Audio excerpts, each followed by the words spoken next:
California, और इसी नाम से एक स्टेट भी है, बिहार, उत्तर प्रदेश, झारखंड, बंगाल, ऐसे इसी नाम से स्टेट भी है। वहीं पर ये नील आर्मस्ट्रांग टहल रहा था अपनी गाड़ी से, एक ड्राइवर गाड़ी चला रहा था, तो अचानक किसी छोटी सी मस्जिद से अजान की आवाज आई। तो नील आर्मस्ट्रांग ने अपने ड्राइवर से कहा गाड़ी रोको, गाड़ी रोको। जब गाड़ी रोक दी गई तो उसने ड्राइवर से पूछा बताओ ये आवाज कैसी है।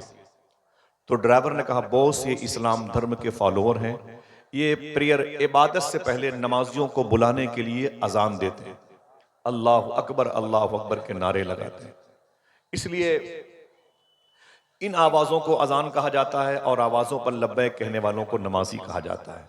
अगर दिल कहे तो सुभान अल्लाह कहना। नील आर्मस्ट्रांग 65 साल पहले सबसे पहले चांद पर जाने वाला शख्स अपना दाहिना हाथ अपनी पेशानी पर मारता और मालूम क्या कहता है, ताज्जुब है यार। कहा क्या हुआ?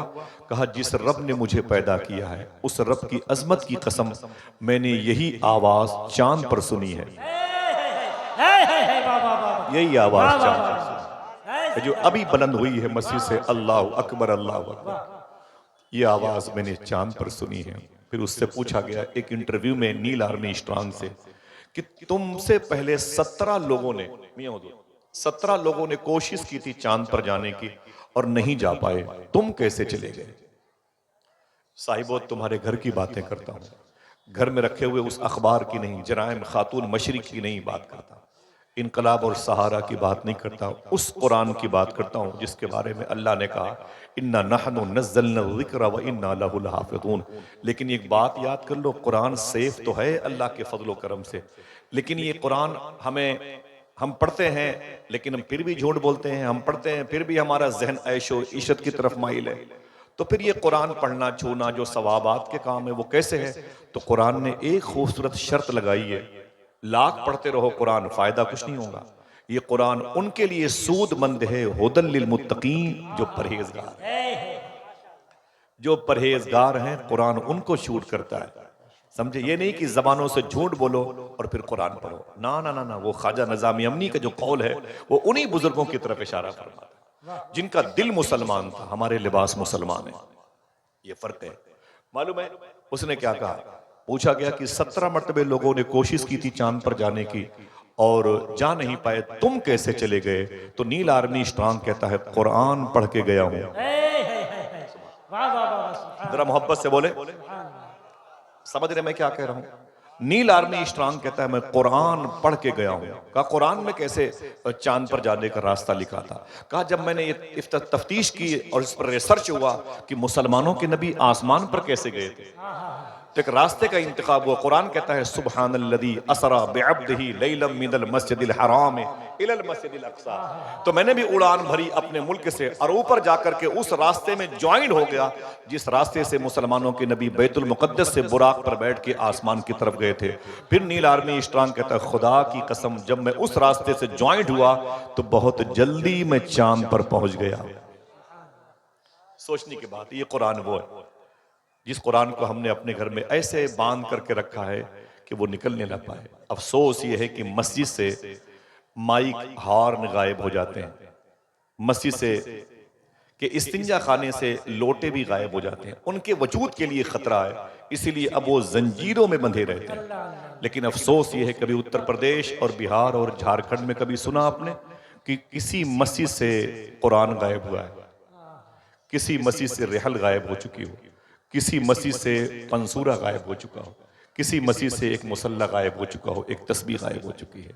अफसोस ये है जो हमें गायब करने का हुक्म दिया था सूफिया ने वो तो वहीं का वहीं रखा है, जिसके लिए मना किया था आज वो चीजें हमारी सृष्ट में खून में दाखिल हो गई और फिर कहते हैं कि हमारे ऊपर जो जुल्म हो रहा है उसका बेस, उसका रीजन, उसका सबब क्या है। तो जाहिर सी बात है कि कयामत खुद बताएगी कयामत क्यों जरूरी है।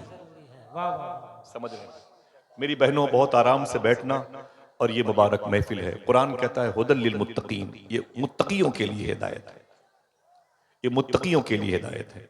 और हम मुत्तकी हैं नहीं इसीलिए कुरान से इस्तेफादा नहीं कर पा रहे। वो कौन लोग थे जो मुत्तकी हुए तो कुरान उनके लिए हिदायत का नूर बनकर के मुस्कुराता हुआ उनके सामने आ गया। अभी अपने दादा के शहर की बात की मियां हुजूर ने, मियां ने एक बात कही है मैं उससे मुत्तफिक नहीं हूं। मियाँ फरमाते हैं दुआ कीजिए कि फिर जल्दी मेरी हाजिरी हो जाए। तो मैं गुजारिश करूंगा, कोई पोता अपने दादा की बारगाह में पूछ करके थोड़ी जाता है। आपका घर है माशाल्लाह, आप चाहेंगे तो हम सब बगदाद शरीफ चलेंगे इंशाल्लाह। कितने लोग चलेंगे? हाथ उठा के बोले इंशाल्लाह। इन्हीं सरकारों के साए में चलेंगे। ये मेरे ये धनबाद है, आसनसोल है, कोडरमा के करीब में मेरे दोस्त हैं, विजय सिंह उनका नाम है, विजय सिंह। वो बगदाद शरीफ बहुत जाते हैं, विजय सिंह नाम है, सुभान अल्लाह। वो गैर मुस्लिम दोस्त हैं और वो गवर्नमेंट सर्विस के बड़ी पोस्ट पर थे। उनके बेटे भी बड़े आशिक हैं। जब कोई बगदाद शरीफ जाता है तो गौस पाक के खादिमों की खूब खिदमत करते हैं। मैंने कहा कि विजय भाई, बोले क्या बात है? मैंने कहा हुजूर गौस पाक की बारगाह में पहली मर्तबे आप आए हैं। जब वो साथ में थे बोले जी। तो मैंने कहा कि हुजूर गौस पाक का दरबार कैसे लगा? देखना कितने लोग सुभान अल्लाह कहते हैं। मैंने कहा सैयदना शेख की बारगाह कैसे लगी? तो बोले आसिफ भाई, मैंने गौस पाक की जाली पकड़ के कहा, या शेख अब्दुल कादिर जिलानी, मैं हिंदू हूं, मुझे नहीं पता मैं क्यों पैदा हुआ हूं। जो समझेगा वही सुभान अल्लाह कहेगा। मुझे नहीं पता मैं क्यों पैदा हुआ हूं, लेकिन जब से मैंने आपका दरबार, आपका रोजे शरीफा देखा है, मेरे दिल से आवाज आ रही है, बस आप ही को देखने के लिए पैदा हुआ हूं। नाराए तकबीर, नाराए रिसालत, फैज़ाने गौसे आज़म, आप ही को देखने के लिए पैदा हुआ हूं। मैंने देखा एक हिंदू भाई के दिल में गौस पाक की मोहब्बत, तो मुझे याद आए आला हजरत।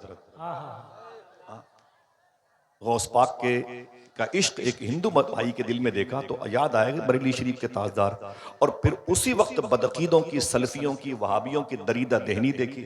सैयदना शेख के तसर्रुफात पर, उनके इज्तिमा पर मजाक उड़ाते हुए देखा।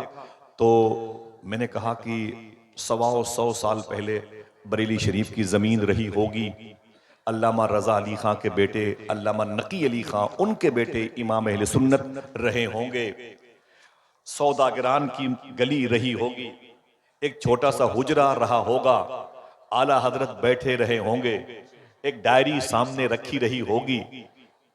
फैजी भाई, एक डायरी सामने रखी रही होगी, हाथों में कलम रहा होगा, आला हजरत एक मनकबत लिख रहे होंगे, तलब का मुंह तो किस काबिल है या गौस, मगर तेरा करम कामिल है या गौस। जो करनो सैर में आरिफ न पाए, वो तेरी पहली ही मंजिल है या गौस। जिसे ढूंढे न पाए जाह वाले, वो बिन मांगे तुझे हासिल है या गौस। वली क्या मुरसल आए खुद हुजूर आए, वो तेरी वास की महफिल है या गौस।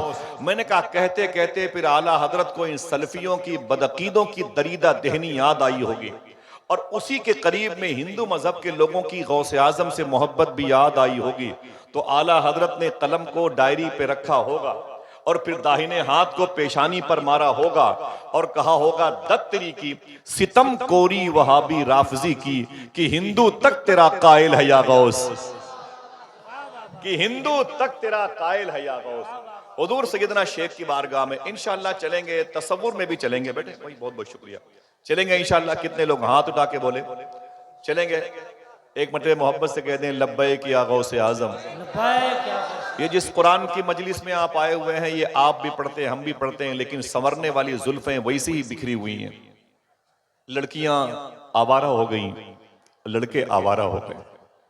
आज मदारिस में भी तवक्कल के खिलाफ कि आपस की खींचातानी ने कौम को तोड़ दिया। फिर आइए कुरान के पास। कुरान कहता है मैं उनके लिए नूर हूं जो परहेजगार हैं। मैं सबकी बात नहीं करता। हुदल लिल मुत्तकीन, कौन है परहेजगार? मियां ने बगदाद शरीफ की बात की ना, तो बगदाद शरीफ के बिल्कुल बीचों बीच शहर में एक नहर बहती है जिसको नहर दजला कहते हैं। उसके एक हिस्से को काजमैन कहते हैं और दूसरे हिस्से को आजमैन कहते हैं, जहां 100 मरतबे ख्वाब में अल्लाह को देखने वाले इमाम आजम अबू हनीफा आराम कर रहे हैं। उनके रोज़े शरीफा के बगल में शेख अबुल हुसैन नूरी आराम कर रहे हैं। उनके रोज़े शरीफा के करीब में वो बुजुर्ग हैं जिनका नाम हम मुनाजात में लेते हैं, बहरे शिबली शेर हक, दुनिया के कुत्तों से बचा एक कारक अब्द वाहिद बेरिया के वास्ते। मैं अभी अक्टूबर के महीने बगदाद शरीफ से आया हूँ और इंशाल्लाह आप सबके उलमा किराम के कदम की बरकतें शामिल नहीं, तो इंशाल्लाह दिसंबर की 29 तारीख को गौस पाक की बारगाह में इंशाल्लाह सफ़र है। चलेंगे इंशाल्लाह साथ में? हाँ तो उड़ा के बोले इंशाल्लाह चलेंगे। हम सब के इकट्ठा होने का मतलब यहाँ नहीं है बगदाद में इकट्ठा होना है, इंशाल्लाह इंशाल्लाह कह दें। तो सुने, एक थोड़ी सी बात है, कुरान परहेजगारों के लिए, कुरान उनके लिए जो मुत्तकी हैं, जो परहेजगार है। जनन हाँ तचू में मना है, बहुत बहुत शुक्रिया। मैं मियाँ अकेले स्टेज पर आता हूँ, मैं अकेले आता हूँ, एक फाइबर की कुर्सी पर बैठ के तकरीर करता हूँ, और ना अकेले किसी स्टेशन पर 2 आदमी को बुलाता हूँ, ना कभी एयरपोर्ट पर। मेरे मिजाज में नहीं है। उलमा किराम की जूतियां मेरे सर का ताज बन जाएं तो मैं वल्लाही लजीम फख्र करता हूँ। मेरे सामने जब कोई खतीब इन उलमा की तज़हीक करता है तो मुझे बड़ी तकलीफ होती है। जब सादात का लोग मजाक उड़ाते हैं मुझे बड़ी तकलीफ होती है। जब जमीन पर बैठने वालों की जो है ना बड़ी बेअदबी की जाती है तो मुझे बड़ी तकलीफ होती है। आप ही हैं जो मेरी मगफरत का सामान है। बस थोड़ी सी मेरी बात सुन लें। तो इमाम आजम के रोज़े शरीफा के करीब में एक बुजुर्ग हैं, उनका नाम है बिशर हाफी। ये नाम सुना होगा। बाप का नाम है हारिस, बिशर इब्नुल हारिस। मेरे दोस्त हैं इब्राहिम भाई, वहां के खादिम हैं, उनकी अम्मी हैं, उनके वालिद साहब हैं, और मुझ पर बड़े करम फरमा है। तो बिशर हाफी ये बगदाद शरीफ में एक बुजुर्ग की मज़ार शरीफा है। ठीक है, नाम याद रहेगा। 2 आदमी बोले, क्या नाम लिया मैंने? बोले बिशर, बिशर हाफी। बिशर बोलते हैं हम लोग, कभी कभी लिसानियात का फुकदान होता तो जो है बिशर हाफी बोल देते हैं, बिशर बोल देते हैं, वगैरह वगैरह, लिसानियात की तहजीब का मामला होता है। बिशर हाफी एक बुजुर्ग हैं। मालूम है पहले क्या थे? बगदाद के सबसे बड़े बियर बार के मालिक थे। पूरे बगदाद में सबसे ज्यादा शराब की दुकानें इन्हीं के पास थी। सबसे ज्यादा शराब की दुकानों से शराब पीने वाले इन्हीं के घर से निकले तो टूट गए। न जाने कितनी बच्चियां यतीम हो गई, न जाने कितने औरतें बेवा हो गई, न जाने कितने बूढ़े माँ बाप के सामने उनके बेटों का जनाजा उठा शराब पी पी करके। पूरे शहर में बिशर हाफी इतने बदनाम थे, इतने बदनाम थे। जब अपने घर से निकलते थे बियर बार जाने के लिए, मैकदा ठेका देशी शराब, तो मोहल्ले के बच्चे इनको देख के कहते थे, यार अपने अपने घरों में भाग जाओ, दुनिया का सबसे बड़ा गुनहगार बिशर हाफी आ रहा है, अगर उसकी नजर भी किसी पर पड़ेगी तो वो भी गुनहगार हो जाएगा। ये बच्चे इनको देख के ऐलान करते थे, यही बिशर हाफी हैं। तवज्जो सुनना मेरी बात, कोई हंगामा नहीं, दिल ना कहे तो चले जाना, लेकिन दिल छोड़ के जाना। 25 से 30 साल हो गए इसी जमीन पे रहते हुए, जलसे जुलूस की दुनिया में। थोड़ा सा अपनी आकबत को हम और आप संवारें। बिशर हाफी कहते हैं, मैं अपनी शराब की दुकान गया और फिर शराब पी करके मैं अपने घर वापस आ रहा था। जैसे ही मैं घर की तरफ निकला, नशे में था, मैंने क्या देखा, एक कागज पर अल्लाह का नाम लिखा हुआ था और वो नाली में पड़ा हुआ था। उस पर क्या लिखा था? ऊंची बोले। वो कहते हैं अल्लाह का नाम लिखा था, वो नाली में पड़ा हुआ था। वो कहते हैं कि जब मैंने उसे देखा तो मैं बैठ गया। मैंने उस कागज के टुकड़े को उठाया, जिसका दिल कहे वो सुभान अल्लाह बोलेगा। फरमाते हैं मैंने उस कागज के टुकड़े को उठाया और मैंने एक जुमला कहा, मैं नशे में हूं। जो समझेगा वही सुभान अल्लाह कहेगा। मैं नशे में हूं, लेकिन इतना भी नशा नहीं है कि मैं अपने पैदा करने वाले का नाम न पहचान पाऊं।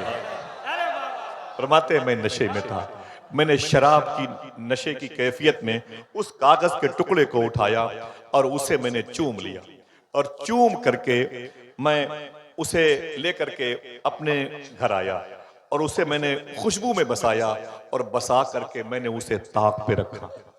और ताक पे रखने के बाद फिर मैंने एक जुमला कहा, दिल कहे तो फिर सुभान अल्लाह कहना।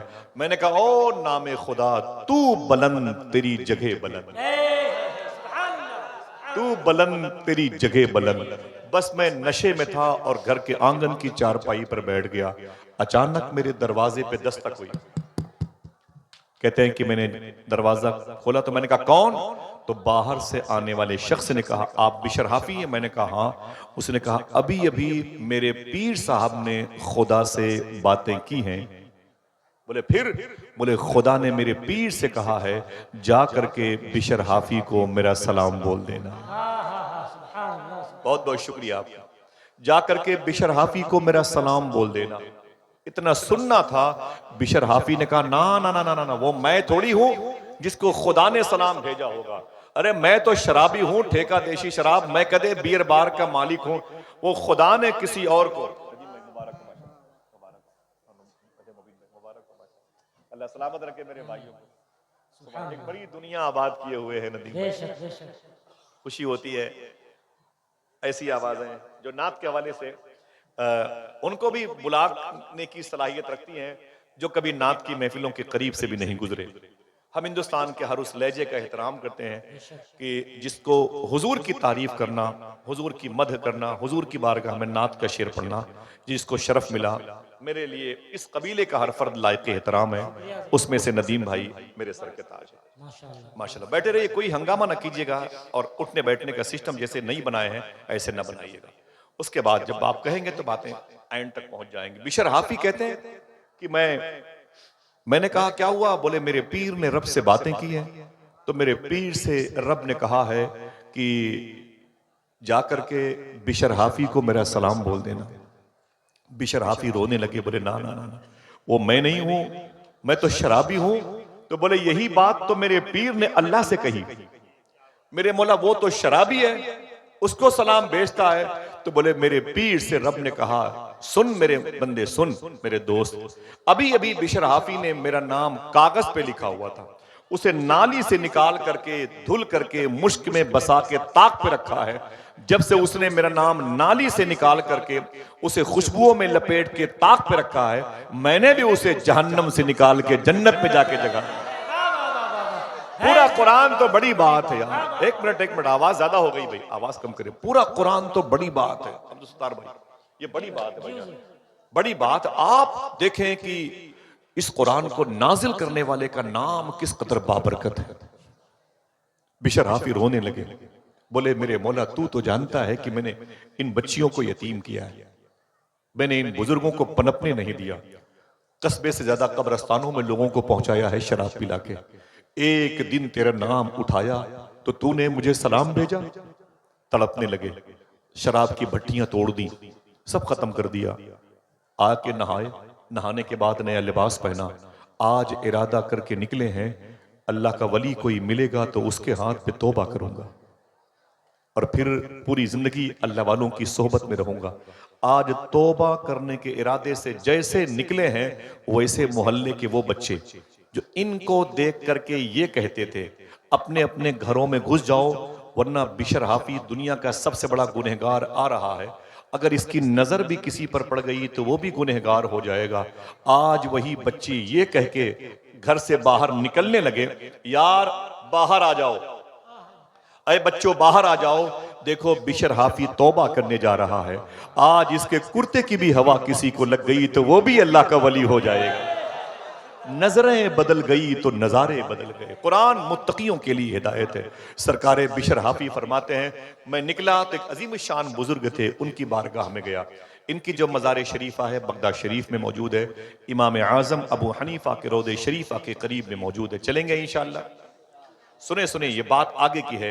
बिशर हाफी कहते हैं मैं एक बुजुर्ग के पास गया, मैंने कहा हुजूर मैं तौबा करना चाहता हूँ। बोले शराब की दुकान है? मैंने कहा तोड़ दिया। बोले भट्टी? मैंने कहा खत्म कर दिया। बोले अब ये नशापत्ती बने कुछ नहीं करूंगा, अब मैं बाज आ चुका। ना ना ना, मुसलमानों वादा करो हुजूर की मजलिस में आज हमारे बच्चे नशे की दुकानों में। मैं माफी चाहता हूँ। अभी अभी माजी करीब का वाकया है, झांसी के करीब एक शहर है, नाम नहीं लूंगा, रिकॉर्डिंग हो रही है।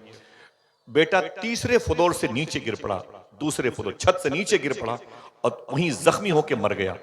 जब बेटे की लाश उठाई गई तो मुंह से शराब की महक आ रही थी।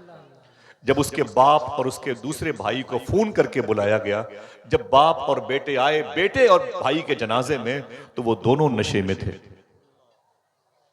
दोनों नशे में थे।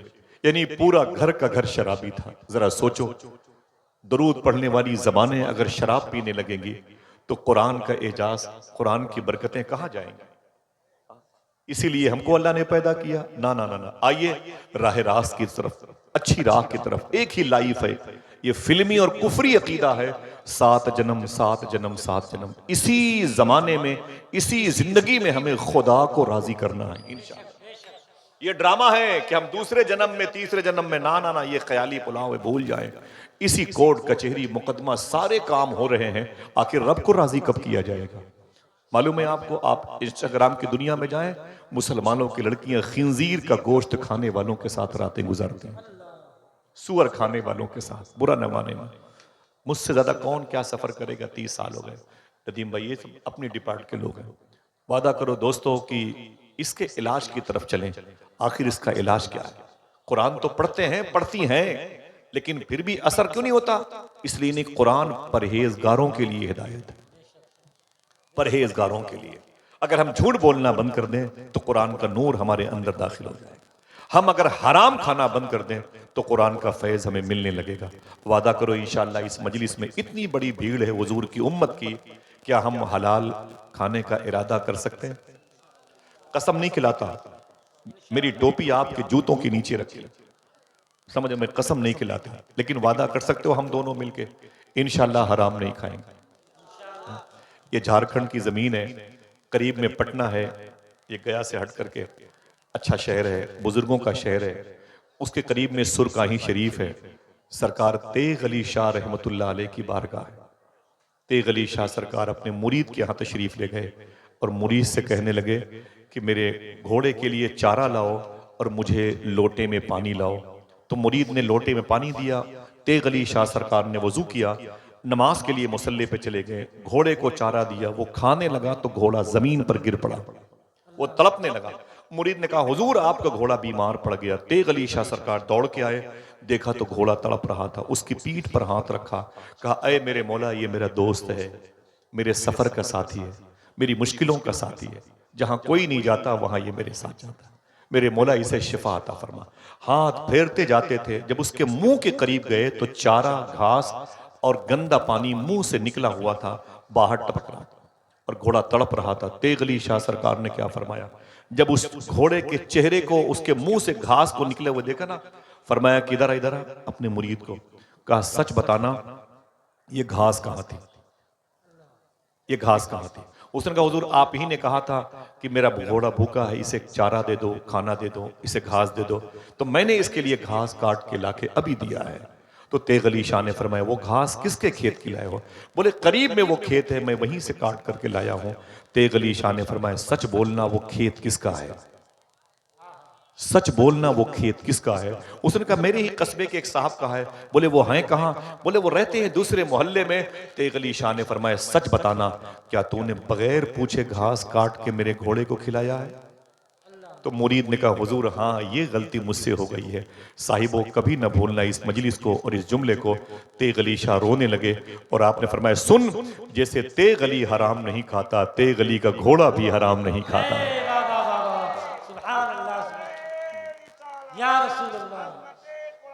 हजरात मेरी बात समझ रहे हैं, मेरी बात समझ रहे हैं? मैं क्या कहना चाहता हूं, मुसलमानों के बच्चे जब शराब पीने लगेंगे, मुसलमानों के बच्चे रिश्वत और दलाली के पैसों से अपनी बच्चियों की परवरिश करेंगे, अपनी माओं के लिए मुंबई से, चेन्नई से, दिल्ली से सामान भेजेंगे, तो जरा सोचो कि उनकी आने वाली नस्लें कैसी पैदा होंगी। मैं माफी चाहता हूं, मैं आपके कदमों के नीचे बैठने वाला इंसान हूं, लेकिन आज वादा करो अजमत कुरान कॉन्फ्रेंस में आसनसोल का इलाका, कोडरमा का इलाका, पारसनाथ की जमीन और ये झारखंड की एक तहजीब और सकाफत की एक मुकम्मल, एक मरकजी जगह, वादा करो इंशाल्लाह हम और आप अब हलाल खाने की शुरुआत करने का इरादा करते हैं। अपने बच्चों को आप हलाल खिलाएं इंशाल्लाह, तब ये बच्चे परहेजगार बनेंगे, फिर कुरान का फैज इनको मिलेगा इंशाल्लाह। तो पीर साहब के पास कौन गए? जिनका नाम था बिश्र हाफी। क्या नाम था? और कोई? क्या नाम लिया मैंने? माशाल्लाह, ऊंची बोले। पीर साहब ने क्या कहा? बोले हुजूर मैं क्या करूं? तो पीर साहब ने एक तस्बीह दी, एक मुसल्ला, कहा इसे लेके जाओ। कहा क्या करूंगा? कहा लेके जाओ और घर के किनारे पर बैठ जाओ और तस्बीह पढ़ो, इल्लल्लाहु इल्लल्लाह। क्या पढ़ना था? ऊंची बोले, इल्लल्लाहु इल्लल्लाह। अब घर आ गए तो मुसल्ला बिछाया, तस्बीह लेके बैठ गए, इल्लल्लाहु इल्लल्लाह इल्लल्लाह। 2 दिन हो गया तो बीवी आ गई। बोले मेरे शौहर शराब की दुकानें बोले तोड़ दिया, बोले भट्टियां बोले सब खत्म कर दिया। बोले अब क्या इरादा है? बोले बस यही तस्बीह लेके। बोले अच्छा यही करोगे? बोले हाँ। तो बोले ये बच्चे कैसे पलेंगे, इनके खान पान का इंतजाम कैसे होगा? तो बोले कि क्या करें? तो बीवी ने कहा शहर के इसी चौराहे पर 25-50 मजदूर सुबह को खड़े होते हैं, वहीं जाके तुम भी खड़े हो जाओ, वहीं जाके तुम भी खड़े हो जाओ और तुम्हें भी कोई अपने घर लेके जाएगा, तुमसे सुबह से शाम तक मजदूरी करवाएगा और फिर रात में वापसी में 300-500 मिल जाएंगे, दाल नमक चावल का इंतजाम हो जाएगा। तो बिशर हाफी ने क्या कहा, सुबह को जाऊंगा। कहां जाना था? शहर के चौराहे पर जहां मजदूर होते हैं वहीं जाना था, किसी न किसी के घर में मजदूरी करने के इरादे से। लेकिन जब सुबह निकले तो झोला लिया, लोटा लिया, मुसल्ला लिया, तस्बीह ली, कंधे पे रखा। उनके घर से तकरीबन 1.25 किलोमीटर के फासले पर वो नहर है जिसे नहरे दजला कहते हैं। मैं पैदल गया हूं इसलिए बता रहा हूं, नहरे दजला कहते हैं। वहां नहीं गए शहर के चौराहे पर जहां मजदूर होते हैं, वहां गए जहां वो नहर का पानी था। वहीं गए, लोटे से पानी निकाला, वजू किया, मुसल्ले को बिछाया, 2 रकात नमाज पढ़ी और तस्बीह लेके बैठ गए। इल्लल्लाहु इल्लल्लाह। क्या? अल्लाह का नाम है, मोहब्बत से बोले इल्लल्लाहु। जितने लोग बैठे हैं उतनी आवाजें आ जाए तो रब का फजल भी जमीन पर आ जाए। इल्लल्लाहु इल्लल्लाह इल्लल्लाह। जब शाम हुई ना, जब शाम हुई तो लोटा, झोला, मुसल्ला, तस्बीह कंधे पे रखा और घर में आ गए। तो बीवी ने कहा क्या हुआ, काम किया? बोले दिन भर किया। और काम क्या किया था? माशाल्लाह, क्या किया था? बीवी ने पूछा काम किया? बोले दिन भर किया। काम क्या किया था? तो बीवी ने कहा फिर मजदूरी। जिसका दिल कहे वो सुभान अल्लाह बोले। बोले मालिक बहुत अच्छा है। बोले क्या मतलब? बोले कि जिसके यहां मैं काम कर रहा हूं वो तो बिना मांगे देने वाला है। हाय हाय सुभान। जरा मोहब्बत से कह दो सुभान अल्लाह। आपको दिया है, किसको किसको उसने बिना मांगे दिया। आप कितने खुशकिस्मत हैं कि आपको अल्लाह ने कुरान पढ़ने की तौफीक अता फरमाई। इस नेमत से हिंदुस्तान के विदेश मंत्री को महरूम रखा है। आप और हम कितने अल्लाह के फजलो करम के और शाकिरीन की सब में आ जाएं, साए में है माशाल्लाह। मालूम है क्या कहा? बोले मालिक बहुत अच्छा है, वो तो बिना मांगे देने वाला है। तो बीबी ने कहा ना ना ना ना। बोले क्या हुआ? बोले कल जाना तो मजदूरी लेके आना, चूल्हे नहीं जलते, बच्चे भूखे हैं। बोले कल देखेंगे। सुबह हुई तो फिर वही लोटा, झोला, मुसल्ला, तस्बीह कंधे पे रखा, फिर चले गए नहरे दजला किनारे और फिर लोटे से पानी निकाला, वजू किया, मुसल्ला बिछाया, 2 रकात नमाज पढ़ी, तस्बीह लेके बैठ गए। जो दाएं बाएं लोग हैं उनकी आवाजें नहीं आ रही। अल्लाह का नाम। जब हुजूर गौस पाक मदायन के जंगल में ये नाम लेते थे तो जंगल के सारे दरिंदे, शेर, चीते गौस पाक की बारगाह में गोलाई में आके बैठ जाते थे और आवाज में आवाज मिला के पढ़ा करते थे। जिसके सदके में, जिसके फजल से ये जबानें मिली हैं, आज उस रब का नाम हमारी जबानें नहीं लेती। सरकार बिशर हाफी कहते हैं मैं तस्बीह लेके बैठ गया, इल्लल्लाह इल्लल्लाह। जब शाम हुई तो फिर लोटा, झोला, तस्बीह, मुसल्ला कंधे पे रखा, फिर घर आया तो बीवी ने कहा क्या हुआ? तो मैंने कहा दिन भर काम किया। काम क्या था? तो बीवी ने कहा कि वो मजदूरी। तो फिर बोले मालिक बहुत अच्छा है, एक ही 2 दिन तो काम किया हूं, मजदूरी मांगते हुए शर्म लगती है। एक ही 2 दिन तो काम किया हूं, मजदूरी मांगते हुए शर्म लगती है। फिर बीवी ने क्या कहा? मेरी बहनों सुनना, बीवी ने क्या कहा? ना ना ना ना, बात नहीं बनेगी। कल जाना तो मजदूरी लेके आना, और अगर कल शाम को तेरा मालिक मजदूरी ना दे तो परसों से ये काम बंद, फिर कहीं और जाना। दिल कहे तो सुभान अल्लाह कहना। बीवी के कान में बोले काम तो यही करूंगा, मजदूरी मिले कि न मिले। हाय हाय हाय, जरा मोहब्बत से कह दो सुभान अल्लाह। काम क्या था? इल्लल्लाह। सरकार बिशर हाफी कहते मैं चला तो फिर मैं जाके 2 रकात नमाज पढ़ी, तस्बीह लेके बैठा, इल्लल्लाह के नारे लगाए। असर की नमाज के बाद मैं घर आता था, नहीं आया। बीवी का अल्टीमेटम था कुछ लेके आना, तो थे ही नहीं कुछ। तो कहते हैं मैंने मगरिब पढ़ी वहीं पर, इशा पढ़ी वहीं पर, नहीं आया। घड़ी थी नहीं।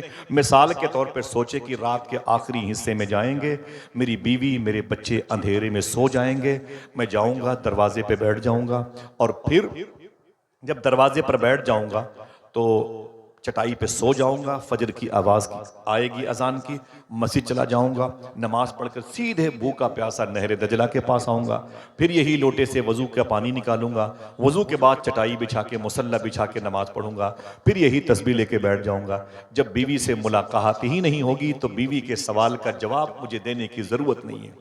लेकिन साहिबो बहुत आहिस्ता से बोलता हूं। जैसे घर के दरवाजे पर पहुंचे तो क्या देखा? घर में चिराग जल रहा है। चिराग बड़े बड़ों के घरों में नहीं जलता था, और करीब पहुंचे तो क्या देखा, घर से खाने की खुशबू आ रही है। और करीब पहुंचे तो क्या देखा, बच्चे घर में खुशियां मना रहे हैं। दरवाजे पर पहुंचे तो बीवी के जिस्म पे नया लिबास देखा तो खुश हो गए। बीवी ने अपने शौहर को देखा तो सलाम किया, और सलाम के बाद मालूम है बिशर हाफी ने कहा, बात क्या है, चिराग जल रहा है। बात क्या है कि घर में खाने की खुशबू बाहर आ रही है। बात क्या है कि बच्चे की गुलकारियां, हंसने खेलने की आवाजें आ रही हैं। तेरे चेहरे पर ये मुस्कुराहट, तेरे जिस्म पर ये नया लिबास, जो बैठा हुआ है, जो लोग खड़े हैं, मेरी माँ बहनें, सुने तवज्जो के साथ। और मर्द हजरात अगर दिल कहे तो सुभान अल्लाह कहना। तो मालूम है बीवी ने क्या कहा, ऐ मेरे शौहर, तुम 3 दिन से जिस मालिक के यहां काम करने जाते हो, उस मालिक के दिन में 2 नौकर 1 महीने का राशन लेके आए थे। हाय हाय, 1 महीने का राशन लेके आए थे। इतना सुना तो सरकारे बिशर हाफी रोने लगे, सजदे में चले गए, बहुत रोए। बोले मेरे मौला, मेरी आंखों ने जुर्म किया, मेरी समातों के पर्दे ने जुर्म किया, मेरी बीनी ने, ये मेरी नाक की तरफ से जुर्म सरजद हुआ है, मेरे हाथ और पांव ने गुनाह किए हैं। बस 3 दिन तक नहरे दजला के किनारे पर तेरा नाम लेता रहा, इल्लल्लाह इल्लल्लाह, तो तूने फरिश्तों को भेज करके 1 महीने का राशन भेज दिया। तेरा करम। बहुत रोए, दाढ़ी भीग गई, जमीन भीग गई, चटाई भीग गई। बीवी ने अपने शौहर को हिचकी में रोते हुए देखा तो क्या कहा मालूम है, ऐ मेरे शौहर उठ जाएं, खड़े हो जाएं। बिशर हाफी जैसे खड़े हुए, मालूम है क्या कहा बीवी ने, ऐ मेरे शौहर, तुम 3 दिन से जिसके यहां मजदूरी करते हो, उसके जो 2 बंदे दिन में 1 महीने का राशन लेके आए थे, वो जाने से पहले तुम्हारे नाम एक मैसेज भी देके गए। जो बहरे होंगे वो भी सुभान अल्लाह कहेंगे, जिन लोगों ने अब तक नहीं कहा वो भी कहेंगे, जो कहना नहीं जानते वो भी कहेंगे। सुने, अल्लाह अकबर। बोले क्या हुआ, बोले वो आपके नाम मेरे शौहर एक मैसेज भी देके गए हैं। बोले वो मैसेज क्या है, तो बीवी ने कहा वो तुम्हारे मालिक के 2 बंदे मुझसे कह रहे थे कि मालिक ने कहा है जा करके बिशर हाफी की बीवी से बोल देना, वो अपने शौहर से कह देगी कि मालिक ने कहा है, अपने शौहर से कहना कि तुम काम में कमी ना आने देना, मैं मजदूरी में कमी ना आने दूंगा। हाय हाय, अल्लाह अल्लाह अल्लाह। 1 मिनट, आप में से बहुत मुअद्दब तरीके से कोई एक आदमी दरमियान से एक नारा लगाए, जरा हाथों को उठा के जवाब दीजिए माशाल्लाह, ऊंची आवाज में।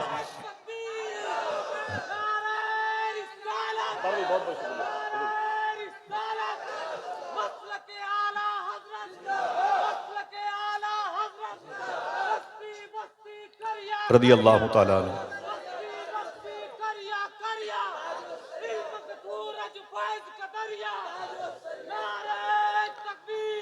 हजरात, ये मोहब्बत बहुत ना भाई, मेरे नाम के नारों की मुबारक गूंज में कहीं मकसद खत्म न हो जाए, यही है मसलके आला हजरत। समझ रहे मेरी बात, खुदा की कसम यही है मसलके आला हजरत। अगर हमारे बच्चे हलाल खाने लगे तो कहना कि हमारे बच्चे मसलके आला हजरत की राह पे, आला हजरत की राह पे, मसलक पे चलते नजर आते हैं।